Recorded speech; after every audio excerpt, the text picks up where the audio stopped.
ನಮಸ್ತೆ ಸ್ನೇಹಿತರೆ, ದೇವಸ್ಥಾನದ ಶೈಲಿಯ ಪುಳಿಯೋಗರೆಯನ್ನು ಯಾವ ರೀತಿಯಾಗಿ ಮನೆಯಲ್ಲೇ ಮಾಡ್ಕೊಳ್ಳೋದು ಅಂತೇಳಿ ನೋಡ್ಕೊಳ್ಳೋಣ. ಜೊತೆಗೆ ಈ ಒಂದು ಗೊಜ್ಜನ್ನು ನೀವು ರೆಡಿ ಮಾಡಿಕೊಂಡ್ರೆ ಸಾಕಷ್ಟು ದಿನಗಳವರೆಗೆ ಇದನ್ನು ಸ್ಟೋರ್ ಮಾಡ್ಕೊಂಡು ಕೂಡ ನೀವು ಇದನ್ನು ಬಳಸ್ಕೋಬೋದು. ತುಂಬ ರುಚಿಯಾಗಿರುತ್ತೆ. ಜೊತೆಗೆ ಮಾಡ್ಕೊಳ್ಳೋವಂಥ ವಿಧಾನ ಕೂಡ ತುಂಬ ಸುಲಭವಾಗಿರುತ್ತೆ. ನಾವು ದೇವಸ್ಥಾನದಲ್ಲಿ ತಿಂದಂಥ ಆ ಒಂದು ರುಚಿ ಏನಿರುತ್ತೆ ಅದು ಈ ಒಂದು ಪುಳಿಯೋಗರೆನಲ್ಲಿ ಖಂಡಿತವಾಗ್ಲೂ ಬರುತ್ತೆ. ಫಸ್ಟ್ ಟೈಮ್ ಮಾಡ್ತಾ ಇದ್ದೀವಿ ಅಂದರೂ ಕೂಡ ಸೂಪರಾಗಿರುವಂಥ ಪುಳಿಯೋಗರೆ ಗೊಜ್ಜು ಮತ್ತು ಪುಳಿಯೋಗರೆನ ಮನೆಯಲ್ಲಿ ನೀವು ಆರಾಮಾಗಿ ರೆಡಿ ಮಾಡ್ಕೋಬೋದು. ನೋಡಿ, ಮೊದಲನೇದಾಗಿ ನಾನಿಲ್ಲಿ ಒಂದು ಅರ್ಧ ಹಿಡಿಯಾಗುವಷ್ಟು ಹುಣಸೆ ಹಣ್ಣನ್ನು ಒಂದು 10 ನಿಮಿಷಗಳ ಮೊದಲೇ ನಾನಿಲ್ಲಿ ನೆನೆಸಿಟ್ಕೊಂಡಿದ್ದೆ. ಒಂದು ಸತಿ ನೀಟಾಗಿ ತೊಳೆದ್ಬಿಟ್ಟು ನಂತರ ನೆನೆಸಿಟ್ಕೊಳ್ಳಿ. ನಂತರ ಅದನ್ನು ಚೆನ್ನಾಗಿ ಕಿವುಚ್ಬಿಟ್ಟು ಹುಣಸೆ ಹಣ್ಣಿನ ರಸವನ್ನು ನಾವು ತೆಗೆದಿಟ್ಕೋಬೇಕು. ನಾನಿಲ್ಲಿ ಒಂದು 2-3 ಬಾರಿ ನೀರನ್ನು ಹಾಕಿಬಿಟ್ಟು ಚೆನ್ನಾಗಿ ಈ ಒಂದು ಹುಣಸೆ ರಸವನ್ನು ನೋಡಿ ಈ ರೀತಿ ಒಂದು ಬೇರೆ ಒಂದು ಪಾತ್ರೆಗೆ ನಾನಿಲ್ಲಿ ತೆಕ್ಕೋತಾ ಇದ್ದೀನಿ. ನಂತರ ಇದರೊಟ್ಟಿಗೆ ನಾನಿಲ್ಲಿ ಒಂದು ಉಂಡೆ ಆಗುವಷ್ಟು, ಒಂದು ದಪ್ಪ ಉಂಡೆ ಏನು ಬರುತ್ತೆ ಆ ಉಂಡೆ ಆಗುವಷ್ಟು ಬೆಲ್ಲವನ್ನು ಕುಟ್ಟಿ ಈ ಒಂದು ಹುಣಸೆ ರಸದಲ್ಲಿ ಸೇರಿಸ್ಕೊಂಡು ಇದನ್ನು ಕುದಿಸ್ಕೊಳ್ಬೇಕು. ನೋಡಿ, ಈ ಒಂದು ಪಾತ್ರೆಯನ್ನು ಗ್ಯಾಸ್ ಮೇಲೆ ಇಟ್ಕೊಂಡಿದ್ದೀನಿ. ಇದು ಕುದಿ ಬರಲಿಕ್ಕೆ ಶುರುವಾಗಿದೆ. ಈ ರೀತಿ ಕುದೀತಾ ಇದೆ ಅನ್ನೋಂಥ ಸಮಯದಲ್ಲಿ ಇದನ್ನು ಒಂದು 2-3 ನಿಮಿಷಗಳವರೆಗೆ ಇದೇ ರೀತಿಯಾಗಿ ಹೈ ಫ್ಲೇಮಲ್ಲಿ ಇಟ್ಕೊಂಡು ಚೆನ್ನಾಗಿ ಕುದಿಸ್ಕೊಳ್ಳಿ. ನೋಡಿ, ಇದಾಗಿದೆ. ಈಗ ನಾನು ಈ ಸಮಯದಲ್ಲಿ ಗ್ಯಾಸನ್ನು ಆಫ್ ಮಾಡ್ಕೋತಾ ಇದ್ದೀನಿ. ನೋಡಿ, ಬೆಲ್ಲವನ್ನು ಸೇರಿಸಿರೋವಂಥ ಈ ಒಂದು ಹುಣಸೆ ಹಣ್ಣಿನ ರಸದ ನೀರು ರೆಡಿಯಾಗಿದೆ. ಇದನ್ನು ಒಂದು ಕಡೆ ಎತ್ತಿಟ್ಕೊಳ್ಳೋಣ.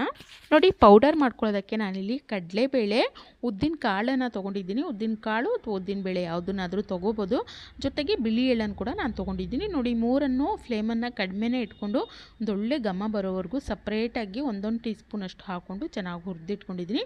1 ಟೀ ಸ್ಪೂನಷ್ಟು ಕಡಲೆಬೇಳೆ, 1 ಟೀ ಸ್ಪೂನಷ್ಟು ಉದ್ದಿನ ಕಾಳು, ಜೊತೆಗೆ 1 ಟೀ ಸ್ಪೂನಷ್ಟು ಬಿಳಿ ಎಳ್ಳು. ನಾನಿಲ್ಲಿ ಒಣ ಕೊಬ್ಬರಿ ತುರಿದು ತೊಗೊಂಡಿದ್ದೀನಿ. ಅದು ಒಂದು 2 ಟೀ ಸ್ಪೂನ್ ಆಗೋಷ್ಟಿದೆ. ನೋಡಿ, ಉದ್ದಿನ ಕಾಳು ಮತ್ತು ಕಡಲೆಬೇಳೆ ಏನಿದೆ ಎರಡೂ ಮಿಕ್ಸಿ ಜಾರಿಗೆ ಹಾಕೋತಾ ಇದ್ದೀನಿ. ನಂತರ ನಾವು ತೊಗೊಂಡಿರುವಂಥ ಬಿಳಿ ಎಳ್ಳೇನಿತ್ತು ಅದರಲ್ಲಿ ಒಂದು ಅರ್ಧ ಭಾಗದಷ್ಟು ನಾನಿಲ್ಲಿ ಪೌಡರ್ ಮಾಡ್ಕೊಳ್ಳೋದಕ್ಕೆ ಹಾಕೋತಾ ಇದ್ದೀನಿ. ಅದರ ಜೊತೆಗೇ ಒಣ ಕೊಬ್ಬರಿ ಏನು ತೊಗೊಂಡಿದ್ದೆ ಅದರಲ್ಲೂ ಸಹ ಅರ್ಧ ಭಾಗದಷ್ಟು ಪೌಡರ್ ಮಾಡ್ಕೊಳ್ಳೋದ ಅಂಥ ಸಮಯದಲ್ಲೇ ನಾನು ಸೇರಿಸ್ಕೊತಾ ಇದ್ದೀನಿ. ಇನ್ನು ಅರ್ಧದಷ್ಟು ಹಾಗೆಯೇ ಇಟ್ಕೋತಾ ಇದ್ದೀನಿ. ಇದಷ್ಟನ್ನು ನಾವು ಸಣ್ಣಗೆ ಪೌಡರ್ ಮಾಡ್ಕೊಳ್ಬೇಕು. ನೋಡಿ, ನಾನಿಲ್ಲಿ ಈ ರೀತಿ ಇದನ್ನು ಪೌಡರ್ ಮಾಡಿ ತೊಗೊಂಡಿದ್ದೀನಿ. ಇದನ್ನು ಆದಷ್ಟು ನುಣ್ಣಗೆ ನೀವು ಪೌಡರ್ ಮಾಡಿ ಎತ್ತಿಟ್ಕೊಳ್ಳಿ. ನಂತರ ಈ ಕಡೆ ನಾನಿಲ್ಲಿ ಒಗ್ಗರಣೆಗೆ ನೋಡಿ ಇಲ್ಲಿ ಒಂದು 2 ಎಸಳಾಗುವಷ್ಟು ಕರಿಬೇವಿನ ಎಲೆಗಳನ್ನು ತೊಗೊಂಡಿದ್ದೀನಿ. ನಂತರ ಒಂದು ಅರ್ಧ ಟೀ ಸ್ಪೂನಷ್ಟು ಕಡಲೆಬೇಳೆ, ಒಂದು ಸ್ವಲ್ಪ ಒಂದು 3-4 ಟೀ ಸ್ಪೂನ್ ಆಗುವಷ್ಟು ಶೇಂಗಾ ಬೀಜವನ್ನು ತೊಗೊಂಡಿದ್ದೀನಿ. ಶೇಂಗಾ ಸ್ವಲ್ಪ ಜಾಸ್ತಿ ಇದ್ದರೆ ಚೆನ್ನಾಗಿರುತ್ತೆ. ಅದರ ಜೊತೆಗೆ ಸ್ವಲ್ಪ ಇಂಗನ್ನು ಕೂಡ ನಾನಿಲ್ಲಿ ತೊಗೊಂಡಿದ್ದೀನಿ. ಈ ಕಡೆ ನಾನಿಲ್ಲಿ ಒಂದು ಬಾಣಲೆಯಲ್ಲಿ ಎಣ್ಣೆನ ಬಿಸಿಗಿಟ್ಕೊಂಡಿದ್ದೀನಿ. ಒಂದು 4-5 ಟೀ ಸ್ಪೂನ್ ಆಗೋಷ್ಟು, ಅಂದರೆ ಎಣ್ಣೆನ ಸ್ವಲ್ಪ ಜಾಸ್ತಿನೇ ತೊಗೋಬೇಕು. ನಾವು ಎಣ್ಣೆ ಜಾಸ್ತಿ ಹಾಕಿಬಿಟ್ಟು ಈ ಒಂದು ಗೊಜ್ಜನ್ನು ಚೆನ್ನಾಗಿ ಕುದಿಸಿ ಎತ್ತಿಟ್ಕೊಂಡ್ರೆ ಸಾಕಷ್ಟು ದಿನಗಳವರೆಗೆ ಸ್ಟೋರ್ ಮಾಡ್ಕೋಬೋದು. ನೋಡಿ, ಎಣ್ಣೆ ಬಿಸಿಯಾಗಿದೆ. ಈ ಸಮಯದಲ್ಲಿ ನಾನು ತೊಗೊಂಡಿರುವಂಥ ಕಡಲೆಬೇಳೆ ಮತ್ತು ಶೇಂಗಾ ಬೀಜ ಏನಿತ್ತು ಎರಡನ್ನೂ ಒಟ್ಟಿಗೆ ಹಾಕೋತಾ ಇದ್ದೀನಿ. ಫ್ಲೇಮನ್ನು ಆದಷ್ಟು ಕಡಿಮೆನೇ ಇಟ್ಕೊಂಡು ಈ ಒಂದು ಶೇಂಗಾ ಬೀಜ ಮತ್ತು ಕಡಲೆಬೇಳೆ ಚೆನ್ನಾಗಿ ಎಣ್ಣೆಯಲ್ಲಿ ಹುರಿಬೇಕು. ಹಸಿ ವಾಸನೆ ಎಲ್ಲ ಹೋಗಿ ಚೆನ್ನಾಗಿ ಫ್ರೈ ಆಗಬೇಕು. ನೋಡಿ, ಇದಾಗಿದೆ. ಈಗ ನೋಡಿ, ನಾನಿಲ್ಲಿ ಒಂದು 2 ಚಿಟಿಕೆ ಆಗೋಷ್ಟು ಇಂಗನ್ನು ಸೇರಿಸ್ಕೊತಾ ಇದ್ದೀನಿ. ನಂತರ ನಾವು ತೊಗೊಂಡಿರುವಂಥ ಕರಿಬೇವಿನ ಸೊಪ್ಪೇನಿತ್ತು ಅದನ್ನು ಕೂಡ ಹಾಕಿಬಿಟ್ಟು ಎಣ್ಣೆಯಲ್ಲಿ ಸ್ವಲ್ಪ ಅದನ್ನು ಹಾಗೆಯೇ ಫ್ರೈ ಮಾಡ್ಕೋತಾ ಇದ್ದೀನಿ. ಫ್ಲೇಮನ್ನು ಆದಷ್ಟು ಲೋ ಫ್ಲೇಮಲ್ಲೇ ಇಟ್ಕೊಂಡು ನಾವೇನು ಕಡಲೆಬೇಳೆ, ಉದ್ದಿನಕಾಳು ಮತ್ತು ಒಣ ಕೊಬ್ಬರಿ ತುರಿ ಮತ್ತು ಬಿಳಿ ಎಳ್ಳು ಎಲ್ಲನೂ ಪೌಡರ್ ಮಾಡ್ಕೊಂಡಿದ್ವಲ್ಲ ಅದನ್ನು ಸೇರಿಸ್ಕೊಳ್ಬೇಕು. ಅದರ ಜೊತೆಗೇ ನಾವು ತಿಳಿ ಸಾರಿನ ಪೌಡರ್ ನಾನಿಲ್ಲಿ ಸೇರಿಸ್ಕೊತಾ ಇದ್ದೀನಿ. ನೀವು ಸಪ್ರೇಟಾಗಿ ಗೊಜ್ಜನ್ನು ಮಾಡ್ಕೊಳ್ಳೋದಕ್ಕೆ ಪೌಡರ್ ಮಾಡ್ಕೋತೀವಿ ಅಂದರೆ ಅದು ಕೂಡ ತುಂಬ ಚೆನ್ನಾಗಿರುತ್ತೆ. ಆದರೆ ಈ ರೀತಿಯಾಗಿ ಒಮ್ಮೆ ಮಾಡಿ ನೋಡಿ, ಖಂಡಿತವಾಗ್ಲೂ ದೇವಸ್ಥಾನದ ಶೈಲಿಯ ಆ ರುಚಿ ಅನ್ನುವಂಥದ್ದು ಈ ಒಂದು ಪುಳಿಯೋಗರೆಗೆ ಬರುತ್ತೆ. ನಾನಿಲ್ಲಿ ತಿಳಿ ಸಾರಿನ ಪೌಡರ್ ಏನಿತ್ತು ಒಂದು 4-5 ಟೀ ಸ್ಪೂನ್ ಆಗುವಷ್ಟು ಸೇರಿಸ್ಕೊಳ್ತಾ ಇದ್ದೀನಿ. ತುಂಬಾ ರುಚಿಯಾಗಿರುತ್ತೆ. ಒಂದು ಒಳ್ಳೆ ಘಮ ಘಮ ಅಂತ ಇರುತ್ತೆ. ಫ್ಲೇವರ್ ಮಾತ್ರ ತುಂಬಾ ಚೆನ್ನಾಗಿರುತ್ತೆ. ರುಚಿ ಅಂತೂ ಅದ್ಭುತವಾಗಿರುತ್ತೆ ಅಂತಲೇ ಹೇಳ್ಬೋದು. ಈ ಅಷ್ಟು ಪೌಡರ್ಗಳನ್ನು ಒಮ್ಮೆ ಎಣ್ಣೆಯಲ್ಲಿ ಚೆನ್ನಾಗಿ ಫ್ರೈ ಮಾಡ್ಕೊಳ್ಳಿ. ಒಂದು ನಿಮಿಷ ಅಥವಾ ಒಂದು 2 ನಿಮಿಷ ಎಣ್ಣೆಯಲ್ಲಿ ಹಾಗೆಯೇ ಚೆನ್ನಾಗಿ ಹುರ್ಕೊಂಡು ಆದ ನಂತರ ನಾವು ಏನು ಮೊದಲೇ ಈ ಒಂದು ಬೆಲ್ಲ ಮತ್ತು ಹುಣಸೆ ರಸ ಕುದಿಸಿಟ್ಕೊಂಡಿದ್ವಲ್ಲ ಅದನ್ನು ಇದರೊಟ್ಟಿಗೆ ಸೇರಿಸ್ಕೊಳ್ಬೇಕು. ಫ್ಲೇಮನ್ನು ಆದಷ್ಟು ಕಡಿಮೆನೇ ಇಟ್ಕೊಂಡು ಈ ಒಂದು ಹುಣಸೆ ರಸವನ್ನು ಹಾಕ್ಕೋಬೇಕು. ಇಲ್ಲಾಂದರೆ ಪಟ ಅಂತೇಳಿ ಸಿಡಿದ್ಬಿಡತ್ತೆ. ನೋಡಿ, ಈ ರೀತಿ ಫ್ಲೇಮನ್ನು ಕಡಿಮೆ ಇಟ್ಕೊಂಡು ನಾವು ಮಾಡ್ಕೊಂಡಿರುವಂಥ ಹುಣಸೆ ಹಣ್ಣಿನ ರಸವನ್ನು ಸೇರಿಸಾದ್ಮೇಲೆ ಚೆನ್ನಾಗಿ ಈ ರೀತಿಯಾಗಿ ಮಿಕ್ಸ್ ಮಾಡ್ಕೊಳ್ಬೇಕು. ಖಂಡಿತವಾಗ್ಲೂ ನೀವು ತಕ್ಷಣದಲ್ಲೇ ಈ ಒಂದು ಪುಳಿಯೋಗರೆ ಗೊಜ್ಜನ್ನು ರೆಡಿ ಮಾಡ್ಕೋಬೋದು. ತಿಳಿಸಾರಿನ ಪುಡಿ ಮನೆಯಲ್ಲಿ ಇದ್ದೇ ಇರುತ್ತೆ.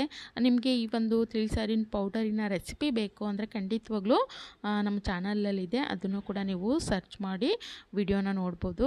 ತುಂಬ ಸುಲಭವಾಗಿ ಮಾಡ್ಕೋಬೋದು, ತಿಳಿಸಾರು ಮಾಡ್ಕೋಬೋದು. ಈ ರೀತಿ ದಿಢೀರ್ ಅಂತೇಳಿ ನಾವು ಪುಳಿಯೋಗರೆ ಗೊಜ್ಜನ್ನು ಕೂಡ ರೆಡಿ ಮಾಡ್ಕೊಳ್ಳೋದಕ್ಕೆ ಹೆಲ್ಪ್ ಆಗುತ್ತೆ. ನೋಡಿ, ನಂತರ ನಾನಿಲ್ಲಿ ತೆಗೆದಿಟ್ಕೊಂಡಿರೋವಂಥ ಒಣಕೊಬ್ಬರಿ ತುರಿ ಮತ್ತು ಬಿಳಿ ಎಳ್ಳು ಏನಿತ್ತು ಅದನ್ನು ಕೂಡ ಸೇರಿಸ್ಕೊಂಡು ಒಮ್ಮೆ ಚೆನ್ನಾಗಿ ಇದನ್ನು ಮಿಕ್ಸ್ ಮಾಡ್ಕೊಳ್ತಾ ಇದ್ದೀನಿ.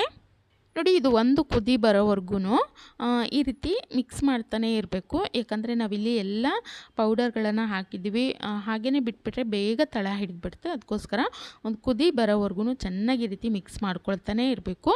ನಂತರ ನಾನಿಲ್ಲಿ ರುಚಿಗೆ ತಕ್ಕಷ್ಟು ಉಪ್ಪನ್ನು ಸೇರಿಸ್ಕೊಳ್ತಾ ಇದ್ದೀನಿ. ನಾನಿಲ್ಲಿ ದಪ್ಪ ಉಪ್ಪನ್ನು ಸೇರಿಸ್ಕೊತಾ ಇದ್ದೀನಿ. ನೀವು ಪೌಡರ್ ಉಪ್ಪನ್ನು ಹಾಕೊಳ್ಳೋವಂಥ ಅಭ್ಯಾಸ ಇದ್ದರೆ ಅದನ್ನು ಸೇರಿಸ್ಕೋಬೋದು. ಆದರೆ ಈ ರೀತಿ ಗೊಜ್ಜುಗಳನ್ನು ಮಾಡೋವಂಥ ಸಮಯದಲ್ಲಿ ಕಲ್ಲುಪ್ಪನ್ನು ಸೇರಿಸ್ಕೊಳ್ಳೋದ್ರಿಂದ ರುಚಿ ಇನ್ನಷ್ಟು ಹೆಚ್ಚಾಗುತ್ತೆ ಅಂತಲೇ ಹೇಳ್ಬೋದು.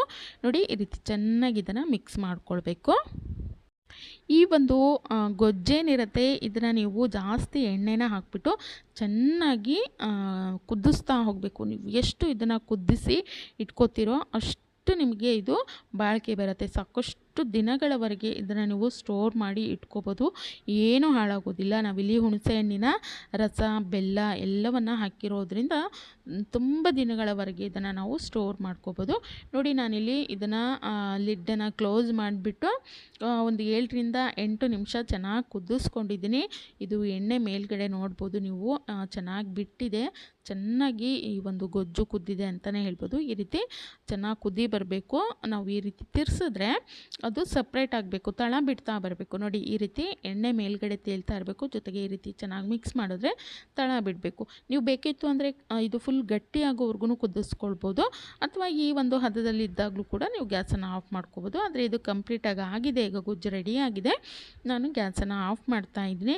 ಇಲ್ಲ ಇನ್ನು ಸ್ವಲ್ಪ ಗಟ್ಟಿ ಆಗಲಿ ಅಂದರೆ ನೀವು ಗಟ್ಟಿ ಆಗೋದಕ್ಕೂ ಬಿಡ್ಬೋದು. ಆದರೆ ಅನ್ನವನ್ನು ಕಲಿಸ್ಕೊಳ್ಳೋದಕ್ಕೆ ಇದು ಈ ಒಂದು ಹದದಲ್ಲಿದ್ದರೆ ತುಂಬಾ ಈಸಿಯಾಗಿ ಅನ್ನ ಆಗಿರ್ಬೋದು, ಅಥವಾ ಗೊಜ್ಜವಲಕ್ಕಿ ಮಾಡ್ಕೋತಾರಲ್ಲ ಅವಲಕ್ಕಿ ಕೂಡ ನೀವು ಇದರಲ್ಲೇ ಕಲಿಸ್ಕೊಳ್ಳೋದ್ರಿಂದ ತುಂಬ ರುಚಿಯಾಗಿರುತ್ತೆ. ನಾವು ದೇವಸ್ಥಾನಗಳಲ್ಲಿ ಪ್ರಸಾದ ರೂಪದಲ್ಲಿ ಏನು ಗೊಜ್ಜವಲಕ್ಕಿ ಎಲ್ಲ ಕೊಡ್ತಾರಲ್ಲ, ಇದೇ ರುಚಿಯಲ್ಲಿರುತ್ತೆ ಅಂತಲೇ ಹೇಳ್ಬೋದು. ಖಂಡಿತವಾಗ್ಲೂ ಈ ಒಂದು ವಿಧಾನದಲ್ಲಿ ನೀವು ಕೂಡ ಪುಳಿಯೋಗರೆ ಆಗಿರ್ಬೋದು ಅಥವಾ ಗೊಜ್ಜವಲಕ್ಕಿ ಮಾಡಿ ನೋಡಿ, ಸೂಪರ್ ಟೇಸ್ಟಿಯಾಗಿ ಬರುತ್ತೆ ಅಂತಲೇ ಹೇಳ್ಬೋದು. ಆ ತಿಳಿಸಾರಿನ ಪುಡಿ ಒಂದು ಪೌಡರ್ನ ನೀವು ಒಂದು ರೆಡಿ ಮಾಡಿ ಇಟ್ಕೊಂಡ್ಬಿಟ್ರೆ ಖಂಡಿತವಾಗ್ಲೂ ನಾವು ಫಸ್ಟ್ ಟೈಮು ಈ ಒಂದು ಪುಳಿಯೋಗರೆ ಗೊಜ್ಜನ್ನು ಟ್ರೈ ಮಾಡ್ತಾ ಇದ್ದೀವಿ ಅಂದರೂ ಕೂಡ ಏನೂ ಹಾಳಾಗೋದಿಲ್ಲ, ಎಲ್ಲೂ ಕೂಡ ಸ್ವಲ್ಪನೂ ವ್ಯತ್ಯಾಸ ಆಗೋದಿಲ್ಲ. ಅಷ್ಟು ರುಚಿಯಾಗಿ, ಅಷ್ಟು ಸೊಗಸಾಗಿರುವಂಥ ಈ ಒಂದು ಪುಳಿಯೋಗರೆ ಆಗಿರ್ಬೋದು ಅಥವಾ ಗೊಜ್ಜು ಅವಲಕ್ಕಿನ ನೀವು ಮನೆಯಲ್ಲಿ ಆರಾಮಾಗಿ ರೆಡಿ ಮಾಡ್ಕೋಬೋದು. ಇನ್ನು ಈ ರೀತಿ ಗೊಜ್ಜನ್ನು ಚೆನ್ನಾಗಿ ಕುದಿಸಿ ನೀವು ಎತ್ತಿಟ್ಕೊಳ್ಳೋದ್ರಿಂದ 15 ದಿನ, ತಿಂಗಳವರೆಗೂ ಇದನ್ನು ಆರಾಮಾಗಿ ಸ್ಟೋರ್ ಮಾಡ್ಕೋಬೋದು. ನೋಡಿ, ಈ ಒಂದು ಗೊಜ್ಜು ಕಂಪ್ಲೀಟಾಗಿ ತಣ್ಣಗಾದ್ಮೇಲೆ ನಾನಿಲ್ಲಿ ತೋರಿಸ್ತಾ ಇದ್ದೀನಿ. ನೀವು ತುಂಬ ಇದು ತೆಳುವಾಗಿದೆ ಅಂತ ಅಂದ್ಕೊಂಡ್ರೆ ಈ ರೀತಿ ಇದು ತಣ್ಣಗಾದ್ಮೇಲೆ ಕಂಪ್ಲೀಟಾಗಿ ಈ ರೀತಿ ಗಟ್ಟಿಯಾಗುತ್ತೆ. ಇದನ್ನು ಆರಾಮಾಗಿ ನೀವು ಸ್ಟೋರ್ ಮಾಡ್ಕೋಬೋದು. ಅಥವಾ ಅವಲಕ್ಕಿ ಕಲಿಸ್ಕೊತೀವಿ, ರೈಸನ್ನು ಕಲಿಸ್ಕೊತೀವಿ ಅಂದರೆ ತುಂಬ ಸುಲಭವಾಗಿ, ತುಂಬ ಈಸಿಯಾಗಿ ಕಲಿಸ್ಕೋಬೋದು. ನೋಡಿ, ನಾನು ಅನ್ನವನ್ನು ಉದುರುದ್ರಾಗಿ ಮಾಡ್ಕೊಂಡಿದ್ದೀನಿ. ಬಿಸಿ ಬಿಸಿಯಾಗಿರುವಂಥ ಈ ಒಂದು ಅನ್ನದೊಟ್ಟಿಗೆ ಈ ಒಂದು ಪುಳಿಯೋಗರೆ ಗೊಜ್ಜನ್ನು ನಾನಿಲ್ಲಿ ಕಲಿಸ್ತಾ ಇದ್ದೀನಿ. ಬಿಸಿ ಬಿಸಿಯಾಗಿರುವಂಥ ಉದುರುದ್ರಾಗಿರುವಂಥ ಅನ್ನದೊಟ್ಟಿಗೆ ಈ ಒಂದು ಗೊಜ್ಜನ್ನು ಕಲಿಸ್ಕೊಂಡು ತಿಂತಾ ಇದ್ದರೆ ಅಪ್ಪ ಎಷ್ಟು ರುಚಿಯಾಗಿರುತ್ತೆ ಅಂದರೆ ಖಂಡಿತವಾಗ್ಲೂ ಒಮ್ಮೆ ಈ ಒಂದು ವಿಧಾನದಲ್ಲಿ ನೀವು ಕೂಡ ಈ ಒಂದು ಪುಳಿಯೋಗರೆಯನ್ನು ಟ್ರೈ ಮಾಡಿ ನೋಡಿ. ತುಂಬಾ ರುಚಿಯಾಗಿ ತುಂಬ ಅದ್ಭುತವಾಗಿ ಬರುತ್ತೆ. ನೋಡಿ, ನಾನಿಲ್ಲಿ ಅನ್ನ ಕಲಸಾದ್ಮೇಲೆ ತೋರಿಸ್ತಾ ಇದ್ದೀನಿ ಯಾವ ರೀತಿಯಾಗಿ ಬಂದಿದೆ ಅಂತೇಳಿ. ಖಂಡಿತವಾಗ್ಲೂ ದೇವಸ್ಥಾನದ ಶೈಲಿಯ ಪುಳಿಯೋಗರೆಯನ್ನು ಆರಾಮಾಗಿ ಮನೆಯಲ್ಲಿ ಮಾಡ್ಕೋಬೋದು. ಇನ್ನು ನಾನು ತಿಳಿಸಾರಿನ ಪೌಡರಿನ ರೆಸಿಪಿ ಬೇಕಿತ್ತು ಅಂದರೆ ಅದನ್ನು ಕೂಡ ಅಪ್ಲೋಡ್ ಮಾಡಿರ್ತೀನಿ, ನೀವು ಅದನ್ನು ಕೂಡ ಚೆಕ್ ಮಾಡ್ಬೋದು. ತುಂಬ ಸುಲಭವಾಗಿ ರುಚಿಯಾಗಿರುವಂಥ ಪುಳಿಯೋಗರೆ ರೈಸನ್ನು ಅಥವಾ ಗೊಜ್ಜನ್ನು ನಾವು ಮನೆಯಲ್ಲಿ ಆರಾಮಾಗಿ ಮಾಡ್ಕೋಬೋದು. ಇನ್ನು ಈ ಒಂದು ವಿಡಿಯೋ ನಿಮಗೆಲ್ಲ ಇಷ್ಟ ಆಗಿದೆ ಅನ್ಕೋತೀನಿ. ಇಷ್ಟ ಆಗಿತ್ತು ಅಂದರೆ ವಿಡಿಯೋಗೊಂದು ಲೈಕ್ ಮಾಡಿ. ಇದೇ ರೀತಿಯ ಮತ್ತಷ್ಟು ಹೊಸ ರೆಸಿಪಿ ವಿಡಿಯೋಗಳಿಗಾಗಿ ಸಬ್ಸ್ಕ್ರೈಬ್ ಆಗಿಲ್ಲ ಅಂದರೆ ಈಗಲೇ ಸಬ್ಸ್ಕ್ರೈಬ್ ಕೂಡ ಮಾಡ್ಕೊಳ್ಳಿ. Thank you.